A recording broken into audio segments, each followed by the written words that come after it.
जय श्री कृष्णा। आज हम समझेंगे श्रीमद् भगवद गीता के दूसरे अध्याय का 47वां श्लोक। भगवान श्री कृष्ण अर्जुन से कहते हैं, कर्मण्येवाधिकारस्ते मां फलेषु कदाचन मां कर्म फल हेतुर्भू माते संगोस्त्व कर्मणि। आप शायद इसका अर्थ जानते भी होंगे, लेकिन आज हम एक एक शब्द को समझेंगे और फिर हम देखेंगे पूरे श्लोक का अर्थ। यहाँ पर सबसे पहला शब्द है कर्मण्येवाधिकारस्ते। ये 4 शब्द से बना है, कर्मणि, एव, अधिकार और ते। कर्मणि मतलब कर्म करने पर, एव मतलब ही, ते मतलब तुम्हारा और अधिकारा मतलब अधिकार है। इसके बाद है मां फलेषु कदाचना।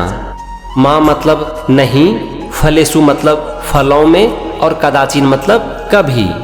तो यहाँ पर पहले लाइन का मतलब हो गया कि तुम्हारा कर्म करने के ऊपर ही अधिकार है, फल के ऊपर तुम्हारा कोई अधिकार नहीं है। अब हम आते हैं दूसरे लाइन पर और यहाँ शब्द है मां कर्म फल हेतु भू। कर्म फल हेतु का मतलब यहाँ पर है कर्म के फल के लिए। फिर है मां मतलब नहीं और भू का मतलब होता है होना।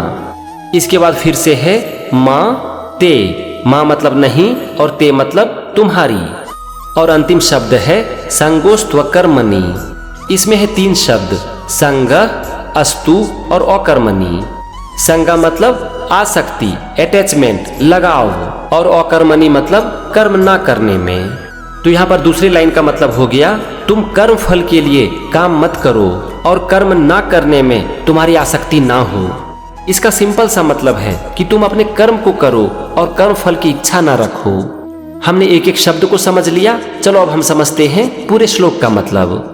भगवान अर्जुन से कहते हैं कि हे अर्जुन, तुम अपने कर्म को करो और कर्म फल की इच्छा को छोड़ दो, क्योंकि कर्म करने के ऊपर तुम्हारा अधिकार है, लेकिन कर्म के फल के ऊपर तुम्हारा कोई अधिकार नहीं है। ये था 47वां श्लोक और उसका मतलब। अगले एपिसोड में हम समझेंगे 48वें श्लोक को। तो मेरे साथ बने रहिए और श्रीमद् भगवद गीता के ज्ञान में नहाते रहिए। जय श्री कृष्णा।